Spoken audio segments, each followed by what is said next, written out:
Hello students, the first chapter of 8th grade in geography is Introduction to Resources. Before we begin the chapter, let's understand what is resource. For this, look around you and observe. You will be able to identify many types of resources. The water you drink when you are thirsty, the electricity you use in your house, the rickshaw used to get you home from school, the textbook used to study, all are resources. In other words, we can say everything available in the environment that satisfy our needs is called a resource. We can classify resources into many categories. Let's explain each. On the basis of origin, biotic resources. These are the resources obtained from living things such as human beings, flora and fauna, fisheries and livestock, etc. Abiotic resources are the resources which are composed of non-living things. For example, rocks and metals. The second category is on the basis of exhaustibility. Renewable resources are the resources which can be renewed, reproduced or regenerate in favorable environmental conditions. For example, sunlight, water, forest, etc. Non-renewable resources are the resources which occur over a long geological time. For example, minerals and fossil fuels. These resources take millions of years in their formation. Third category is on the basis of ownership. Individual resources are owned by individuals privately. For example, people own houses, plot and other property. Community owned resources are the resources which are accessible to all members of a community. For example, village pond, public parks, village well, etc. National resources are the resources which belong to the nation. The country has legal powers to acquire even private property for public good.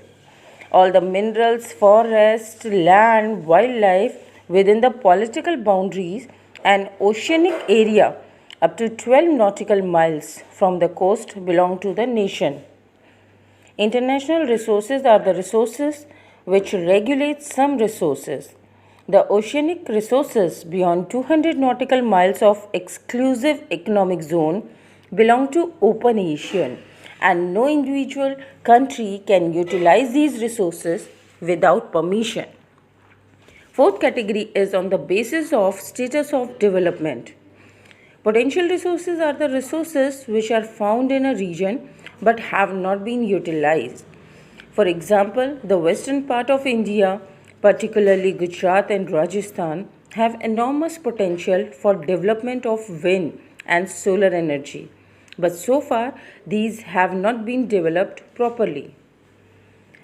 Developed resources, or we can say actual resources. These resources are those whose quality and quantity have been determined for utilization. Stock. These are the material available in our environment which has the potential to satisfy human needs, but human does not have the appropriate technology to assess these. For example, water. Water has two compounds of gases, hydrogen and oxygen, which can be used as a rich source of energy. Reserves. These are the subset of stock which can be put into use with the help of existing knowledge, but their use has not been started yet. For example, river water can be used to generate hydroelectric power, but at present it is being utilized only to a limited extent. Now the question arises, what make an object or substance a resource? Utility or usability? Things become resources when they have a value. Its use or utility gives it a value. All the resources have some value. Here, value means worth. Some resources have economic value, some do not. For example, metals have an economic value.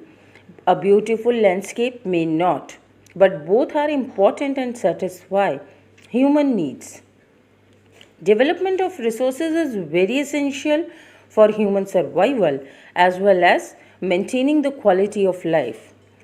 Nowadays, human beings use them indiscriminately, and this has led to many problems, such as depletion of resources for satisfying the greed, accumulation of resources in few hands. Because of this, there are many global ecological crises arise, such as global warming, ozone layer depletion, environmental pollution, etc. If the present trend of resources depletion by few individuals and countries continues, the future of planet is in danger. Therefore, resource planning is very essential for sustainable existence of all life forms. How can we conserve resources and why is it very important? It is very important because most of the natural resources are limited in stock.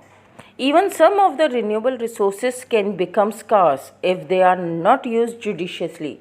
For example, water. Conserving not only secure our life but also the life of future generation. Making a balance between our needs and conservation of resources is called sustainable development.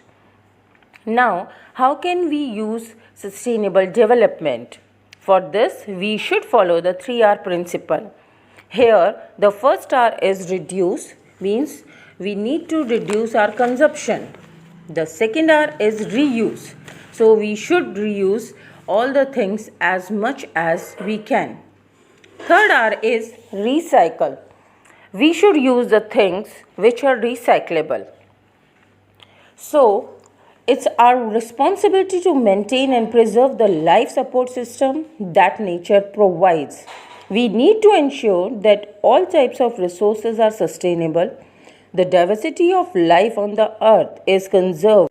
The diversity of life on our earth is conserved and the damage of natural environment system is minimized. With this, we wind up this chapter and have a great day.